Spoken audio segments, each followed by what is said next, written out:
Bienvenidos a este espacio de análisis. Hoy vamos a profundizar en la reciente intensificación de la campaña informativa del Servicio de Administración Tributaria, el SAT, sobre las llamadas actividades vulnerables. Todo esto, pues, a raíz de su comunicado 54-2025, emitido apenas este 28 de octubre. Así es, una campaña que, según el propio SAT, busca fomentar la regularización y el cumplimiento. Bueno, para combatir operaciones con recursos de procedencia ilícita. Claro, amparándose en la Ley Federal para la Prevención e Identificación de Operaciones con Recursos de Procedencia Ilícita, la famosa LFPI-ORPI. Precisamente, y el eje de nuestra conversación hoy, que surge directamente de este comunicado, es determinar si esta estrategia intensificada, con su definición, hay que decirlo, tan amplia de lo que califica como actividad vulnerable, es realmente el enfoque más efectivo y necesario para blindar nuestro sistema financiero. Desde mi perspectiva, la respuesta es sí, es una medida justificada. Pues yo voy a poner sobre la mesa algunas dudas sobre la eficiencia práctica de esta intensificación. Me pregunto si la vastedad de las 17 categorías consideradas vulnerables, que abarcan sectores, muy dispares, no termina imponiendo una carga administrativa y de cumplimiento quizá excesiva, tal vez desproporcionada, sobre una gran cantidad de actividades económicas perfectamente legítimas aquí en México. Me parece un punto de partida válido para el análisis. A ver, desde mi óptica, esta intensificación en la campaña de orientación es crucial. El lavado de dinero es un cáncer para la economía y combatirlo requiere acciones contundentes. La amplitud que, como bien dices, abarca 17 categorías según la LFPOIRPI, no es un capricho. Responde a la realidad de que las redes de lavado son sofisticadas y buscan, pues, cualquier grieta para infiltrarse en sectores diversos. La ley reconoce esa vulnerabilidad inherente y el SAT simplemente está ejecutando su mandato de proteger la integridad financiera. Además, esto nos alinea con exigencias internacionales como las del Grupo de Acción Financiera Internacional, el GAFI, que es el organismo intergubernamental que marca la pauta global en esta materia. Las herramientas que el SAT pone sobre la mesa mencionan la actualización de su minicito de actividades vulnerables, el portal de prevención de lavado de dinero y la distribución masiva, ojo, casi 2 millones de trípticos físicos desde febrero, sin contar las versiones digitales, pues son prueba de un esfuerzo serio y tangible. Buscan guiar sobre el alta, la identificación de operaciones, la presentación de avisos. Es una estrategia integral que yo considero necesaria. Entiendo la lógica, detrás de la necesidad de actuar y de la alineación internacional, pero permíteme plantearlo desde otro ángulo. Nadie cuestiona la meta final, ¿no? Combatir el dinero sucio. El cómo, sin embargo, sí merece escrutinio. Esa lista de 17 actividades vulnerables es un universo en sí misma. Va desde juegos y sorteos, tarjetas prepagadas, mutuos no financieros, hasta la construcción y desarrollo inmobiliario, la venta de joyas, vehículos, obras de arte, ciertos servicios profesionales específicos, donativos, comercio exterior, incluso los activos virtuales. O sea, es un abanico enorme. Ahora, ¿realmente podemos asumir que el nivel de riesgo es homogéneo en un agente inmobiliario que maneja transacciones millonarias y, digamos, una pequeña galería de arte local que vende una pieza ocasionalmente por encima del umbral? ¿O una organización civil que recibe muchísimos donativos pequeños? La intensificación generalizada para todos no corre el riesgo de ser, ineficiente. Pienso en esos casi 2 millones de trípticos físicos distribuidos desde febrero. ¿Es eso precisión o es más bien una estrategia de perdigonada? Un intento de cubrir todo el espectro que inevitablemente genera una carga burocrática importante para muchos negocios, incluidos aquellos de bajo riesgo real dentro de esas 17 categorías. Y las herramientas digitales como las preguntas frecuentes sobre visitas de verificación son útiles, claro, pero ¿tienen la profundidad para abordar la casuística compleja que surge en sectores tan distintos? Finalmente, la advertencia sobre multas que el comunicado cifra en más de 200 UMAS Hablamos de la unidad de medida y actualización, que es la base para calcular estas sanciones económicas por no facilitar una visita de verificación, sí que mete presión. Pero esa presión, puede ser contraproducente si la guía no es extremadamente clara y adaptada a la realidad de cada tipo de negocio. Comprendo la preocupación por la diversidad, pero insisto en que la amplitud de las actividades vulnerables es inherente a una estrategia preventiva eficaz. La LFPI-ORPI, que es nuestro marco legal, no eligió esas 17 categorías al azar. Como dice el comunicado, son actividades que, por su naturaleza, pueden ser susceptibles de utilizarse para el lavado de dinero. O sea, la ley parte de un análisis de riesgo sectorial. Hay actividades donde el manejo de efectivo, los montos elevados, la dificultad para identificar al beneficiario final o la velocidad de las transacciones simplemente abren puertas que las organizaciones criminales buscan explotar. Pensemos en sectores como el inmobiliario, la compraventa de metales y joyas, vehículos de lujo o ahora los activos virtuales. Son ejemplos clásicos de tipologías de lavado documentadas internacionalmente y también aquí en México. Para prevenir de verdad, necesitas una red amplia que detecte operaciones inusuales o sospechosas donde puedan surgir. Empezar con una visión, generalista, es casi una necesidad táctica para no dejar flancos descubiertos por donde se cuele el dinero ilícito. El SAT está intentando cerrar esas puertas. Pero ahí es donde difiero fundamentalmente. Que una actividad sea susceptible por naturaleza no significa que toda operación dentro de esa categoría represente un riesgo uniforme o siquiera significativo. Tomemos el ejemplo de los servicios profesionales. La ley los considera vulnerables para ciertas gestiones específicas a nombre de un cliente, como administrar recursos o cuentas. Ahora, ¿cómo justificas aplicar el mismo nivel de intensificación y escrutinio a una firma legal internacional, estructurando un fideicomiso complejo por cientos de millones, que a un contador público que ayuda a constituir una pequeña sociedad por acciones simplificada para un emprendedor local?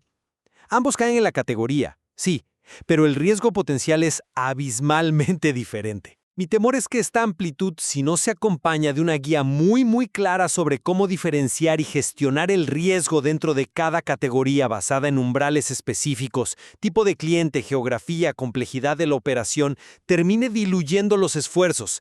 Podríamos estar obligando a miles de negocios de bajo riesgo a incurrir en costos y burocracia innecesarios, generando una enorme cantidad de información quizás irrelevante, lo que algunos llaman ruido regulatorio o incluso reporteo defensivo, mientras se desvía la atención y los recursos de los verdaderos focos rojos.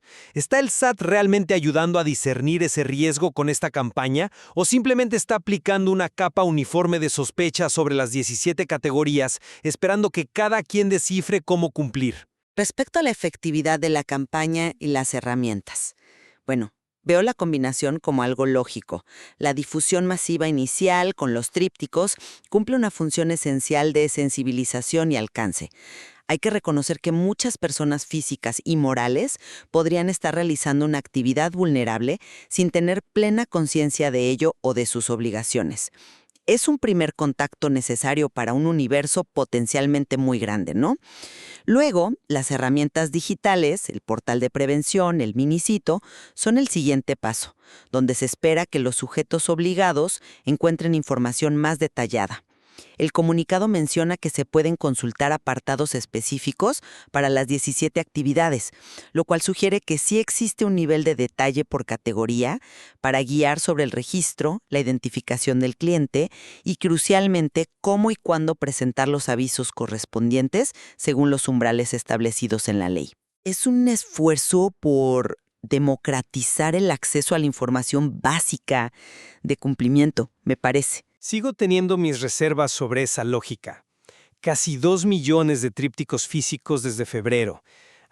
Es la forma más eficiente en la era digital de llegar a los sujetos correctos. ¿Cuántos de esos terminaron en manos de negocios que realmente operan en la zona de alto riesgo versus aquellos con actividad marginal o nula en estas categorías? Me parece que cuestionar la eficiencia del gasto público aquí es válido. Y en cuanto a las herramientas digitales, sí, proporcionan información básica sobre procedimientos, cómo me registro, qué umbral aplica para mi actividad, cómo envío un aviso, pero la complejidad real del cumplimiento PLD, prevención de lavado de dinero, va mucho más allá. Abordan esas herramientas las situaciones atípicas, las operaciones en zonas grises, las interpretaciones específicas que surgen al aplicar reglas generales a modelos de negocio muy particulares dentro de esas 17 categorías tan diversas. Por ejemplo, ¿cómo debe documentar un agente de comercio exterior una triangulación compleja? ¿Qué diligencia reforzada aplica específicamente un proveedor de activos virtuales ante ciertos patrones de transacción? Si la respuesta a estas preguntas complejas no está fácilmente accesible y clara en esas herramientas, la carga de interpretación y el riesgo de error recae totalmente en el sujeto obligado. Y en ese escenario, pues la intensificación se siente más como una amenaza de sanción que como un verdadero apoyo para cumplir correctamente. Entiendo que existe una carga de cumplimiento. Nadie lo niega, pero hay que ponerla en perspectiva. Es el costo necesario para operar en un sistema financiero que aspira a ser íntegro y seguro. No podemos soslayar que el cumplimiento de la LFPI y la colaboración con el SAT no son una opción, son una obligación legal con consecuencias serias en caso de incumplimiento. Además, como ya mencioné, responde a compromisos internacionales ineludibles de México, particularmente con el Gafi, para combatir el lavado de dinero y la financiación del terrorismo a escala global. Una prevención eficaz beneficia a toda la economía a largo plazo, fortalece la reputación del país, atrae inversión legítima y previene distorsiones graves. Aunque genere costos administrativos a corto plazo para ciertos sectores, el beneficio colectivo de un sistema financiero limpio es incalculable. ¿Y las multas, como esas 200 sumas por obstruir una verificación? Bueno, son el último recurso, el elemento disuasorio necesario ante el incumplimiento flagrante. Son parte de cualquier sistema regulatorio que se precie de ser efectivo. Estoy totalmente de acuerdo en que la integridad financiera es el objetivo supremo y que cumplir la ley es una obligación. El debate no es sobre el qué, sino sobre el cómo. El equilibrio es fundamental. Una carga regulatoria que se percibe como desmesurada, confusa o excesivamente compleja, sobre todo si no viene acompañada de una orientación verdaderamente útil, granular, específica por subsector o tipo de operación dentro de esas vastas 17 categorías, puede ser contraproducente. Podría paradójicamente desincentivar la formalidad en algunos casos, o peor aún, llevar a errores de cumplimiento involuntarios por parte de actores que genuinamente desean cumplir, pero se ven superados por la complejidad y la falta de guías claras para su situación particular. El objetivo principal no debería ser solo la sanción, sino facilitar activamente el cumplimiento correcto y efectivo. Mi pregunta persiste. Más allá de los trípticos y el portal con información básica de registro y aviso, ¿está el SAT realmente intensificando también el soporte proactivo? ¿Ofrece guías sectoriales detalladas y actualizadas? ¿Existen canales de consulta ágiles y efectivos para resolver dudas complejas que van más allá de un FAQ genérico? Si la campaña de fiscalización se intensifica, la calidad y especificidad del soporte deberían intensificarse en la misma medida, o incluso más. Para concluir mi postura, considero que la estrategia intensificada del SAT, aunque amplia por diseño, es una respuesta necesaria y robusta ante los riesgos reales y documentados de lavado de dinero.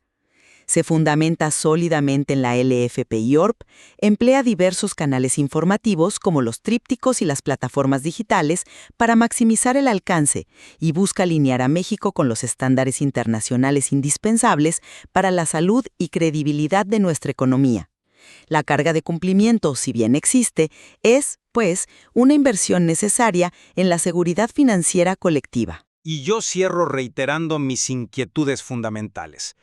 ¿Representa esta aproximación tan amplia y la escala masiva de la campaña el uso más eficiente de los recursos, tanto públicos como privados? Sigo cuestionando si la carga de cumplimiento está realmente calibrada al nivel de riesgo específico dentro de la enorme diversidad de sectores y operaciones que abarcan las 17 categorías. Subrayo la necesidad imperativa de una orientación mucho más detallada, específica y accesible, que vaya más allá de los trámites básicos, precisamente para facilitar el cumplimiento efectivo en lugar de simplemente incrementar la presión regulatoria sobre un espectro tan amplio de la economía. Es claro que ambos partimos del mismo objetivo, un sistema financiero íntegro, protegido de flujos ilícitos. En eso no hay discrepancia alguna. La divergencia está en si la estrategia actual, tal como se desprende del comunicado 542025, logra el equilibrio óptimo entre el control indispensable y la carga que se impone sobre las actividades económicas legítimas. Sin duda, este comunicado del SAT y la propia complejidad de la LFPIORPI nos recuerdan que hay mucho que desentrañar sobre las obligaciones específicas de cada actividad vulnerable. Y sobre la efectividad real de los mecanismos de soporte y guía que se ofrecen para asegurar que el cumplimiento sea una realidad práctica y no solo una aspiración normativa o una fuente de incertidumbre. Definitivamente, queda mucho por analizar en la implementación de estas medidas.